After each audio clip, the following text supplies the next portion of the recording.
Hello students, कैसे हैं आप सब। होप सो अच्छे हैं और आपको समझ आ रहा होगा। अगर कोई प्रॉब्लम आ रही है तो प्लीज़ मुझसे शेयर कीजिए, कमेंट कीजिए, बताइए मुझे कि आपको क्या प्रॉब्लम आ रही है। अगर कुछ समझ नहीं आ रहा है तो प्लीज़ मुझे बताइए। तो देखो, इससे पहले वाले वीडियो में हमने क्या करा था, नॉन लीनियर स्पेस और लीनियर ट्रांसफॉर्मेशन से रिलेटेड एक एग्जाम्पल किया था। इस वीडियो में हम एक और अदर एग्जाम्पल करेंगे। ये एग्जाम्पल राजस्थान यूनिवर्सिटी में 2007 में और एमडीएस यूनिवर्सिटी में 2008 में आया हुआ है। तो देखो क्या है ये example. Let N and N dash भी नॉन लीनियर स्पेस। एन और एन डैश कोई दो नॉन लीनियर स्पेस हैं। टी हमने कोई लीनियर ट्रांसफॉर्मेशन डिफाइन किया एन से एन डैश में। एन क्या है, डोमेन, एन डैश क्या है, codomain. Then T is continuous either at each point of N और at no point of N. इसे ढंग से पढ़ो।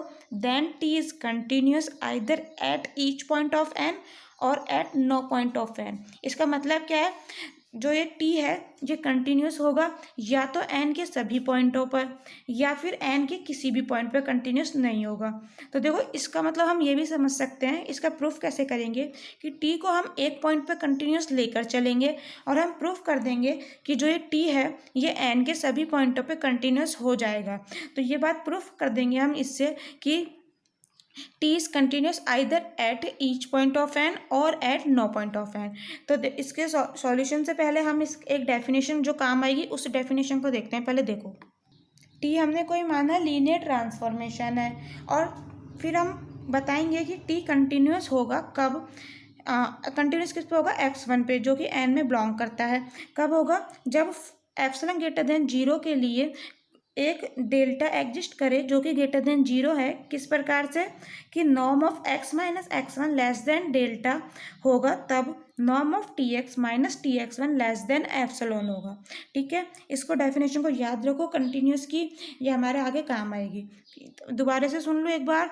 t x1 पे कंटिन्यूस होगा कब, जब norm of x minus x1, यहाँ x है यहाँ x1 है यहाँ डेल्टा है, this implies norm of T X minus T X one होगा लेस देन एप्सिलॉन। ठीक है, अब देखो उस क्वेश्चन को, क्या है वो क्वेश्चन। हम कह रहे हैं, हमने माना कि टी कंटिन्यूस है at X one belongs to N पर। मैंने यही बताया, एक पॉइंट पर हम कंटिन्यूस लेके चलेंगे।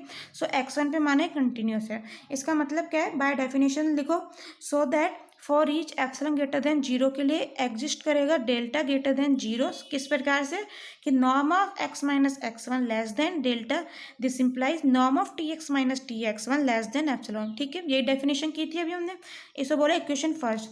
अब हमने माना कोई x2 सेकेंड पॉइंट है n में। ठीक है, और एक चीज़ और क्या मानी कि let norm of x minus x2 less than delta है। ठीक है, ये हम मान के चल रहे हैं। सो अब हमने क्या करा, x1 को एक बार ऐड करा इसमें और एक बार सब्ट्रैक्ट किया। सो x प्लस x1 ऐड कर दिया हमने, माइनस x2 चल ही रहा है, माइनस x2 और एक माइनस x1 सब्ट्रैक्ट कर दिया। ठीक है, सो नॉर्म चल ही रहा है लेस देन डेल्टा। अब क्या करेंगे, बाय फर्स्ट इक्वेशन देखो, जब norm of x minus x1 less than delta है तो दोनों तरफ t लगा सकते हैं और यहाँ क्या आ जाता है एप्सिलॉन। समझने के लिए ऐसे समझो, यहाँ क्या है, यहाँ लेस देन डेल्टा है, यानी कि फर्स्ट वाले के साथ टी आ जाएगा, सेकंड के साथ टी लग जाएगा। So T x plus x1 minus x2 minus T x1, norm चली रहा है लेस देन हो गया एप्सिलॉन। समझ आया बाय फर्स्ट। ठीक है, अब देखो टी क्या है, लीनियर ट्रांसफॉर्मेशन। सो टी अलग अलग अप्लाई हो जाएगा, T x plus T X one minus T X two. ठीक है, माइनस टी एक्स वन चल ही रहा है, ये वाला as it is less than epsilon. ठीक है, नॉर्म एज इट इज चल रहा है। सो टी एक्स वन से टी एक्स वन कैंसिल हो गया, बचा क्या, norm of T X minus T X two less than epsilon. देखो अब norm of X minus X two less than delta लेके चले थे, norm of T X minus T X two less than epsilon proof कर दिया। तो ये क्या हो गया, कंटिन्यूस की डेफिनेशन नहीं बन गई। यहाँ देखो x1 और यहाँ x1 और यहाँ x2 है, यहाँ x2 है। कंपेयर करो, आपको पता लगेगा कंटिन्यूस की डेफिनेशन बन गई ये। और t यहाँ कंटिन्यूस हो गया x2 पर, जैसे यहाँ x1 पे था। तो बस यही बोलना है हमें कि हमने क्या प्रूफ कर दिया कि t कंटिन्यूस है x2 पे। x1 पे लेके चले थे, t कंटिन्यूस प्रूफ कर दिया x2 पे। Thus we have show that, इस प्रकार हमने क्या शो कर दिया कि t इज, हमने प्रूफ कर दिया कि if T is continuous at a particular point, जो पर्टिकुलर पॉइंट माना था हमने x1, then it is continuous at all points, क्योंकि हमने x1 पे कंटिन्यूस माना था, x2 पे प्रूफ कर दिया।